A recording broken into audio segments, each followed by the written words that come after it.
योगी की रगों में हिंदुत्व को सींचने वाले महंत जिन्होंने दिया था आदित्यनाथ को सोचने का नया नजरिया। मुस्लिम लड़कों को भगाने पर योगी को दी थी ऐसी सीख, आज भी है जहन में बिल्कुल ताजा। योगी के बारे में तो सब जानते हैं, लेकिन उनके गुरु की ये कहानी आपने आज तक नहीं सुनी होगी। बात तब की है जब अपना घर परिवार छोड़कर योगी आदित्यनाथ गोरक्षनाथ मंदिर आ गए थे। 22 साल की उम्र में ही उन्होंने संन्यास ग्रहण कर लिया था। वो गोरक्ष पीठ के उत्तराधिकारी घोषित हो चुके थे और मंदिर परिसर में लगने वाले जनता दरबार को भी अपने हाथों में ले लिया था।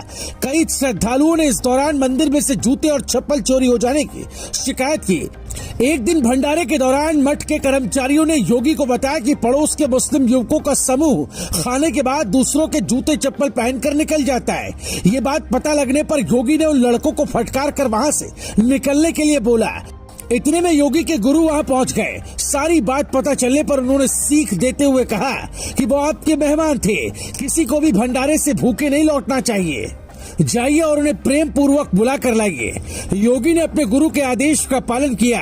ये गुरु और कोई नहीं बल्कि महंत अवैधनाथ थे। वो अवैधनाथ जिनसे गोरक्ष पीठ की समृद्ध विरासत योगी आदित्यनाथ को मिली। वो अवैधनाथ जिन्होंने योगी के अवचेतन में हिंदुत्व की सिंचाई की। नाथ संप्रदाय की परंपरा के महंत अवैधनाथ यूपी के मुख्यमंत्री योगी आदित्यनाथ के गुरु थे। योगी ने गोरक्ष पीठ का उत्तराधिकार अवैधनाथ से हासिल किया। उनके गोरक्ष पीठाधीश्वर रहते हुए ही अयोध्या में राम मंदिर निर्माण आंदोलन परवान चढ़ा। उनके ही नेतृत्व की वजह से हिंदुत्व को लेकर पूरी दुनिया भर में चर्चा हुई। अवैधनाथ दिसंबर 1992 में हुई कार सेवा के नेतृत्वकर्ताओं में भी शामिल रहे। महंत दिग्विजयनाथ ने सितंबर 1969 में समाधि ले ली।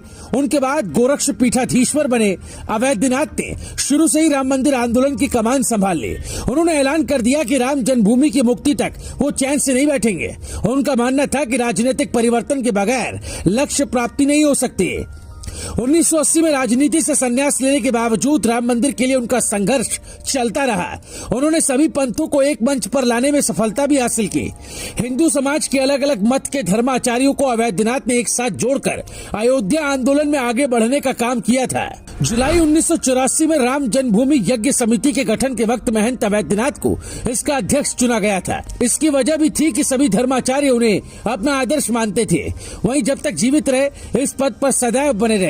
योगी ने उन्हें अपने जैविक पिता से भी ऊंचा दर्जा दिया। वो पिता के कॉलम में भी अवैधनाथ कई नाम लिखा करते थे। महंत अवैधनाथ की प्रेरणा और उनके नक्शे कदम पर चलते हुए योगी आदित्यनाथ महज 22 साल की उम्र में गोरक्ष पीठ के विशाल साम्राज्य के उत्तराधिकारी बन गए।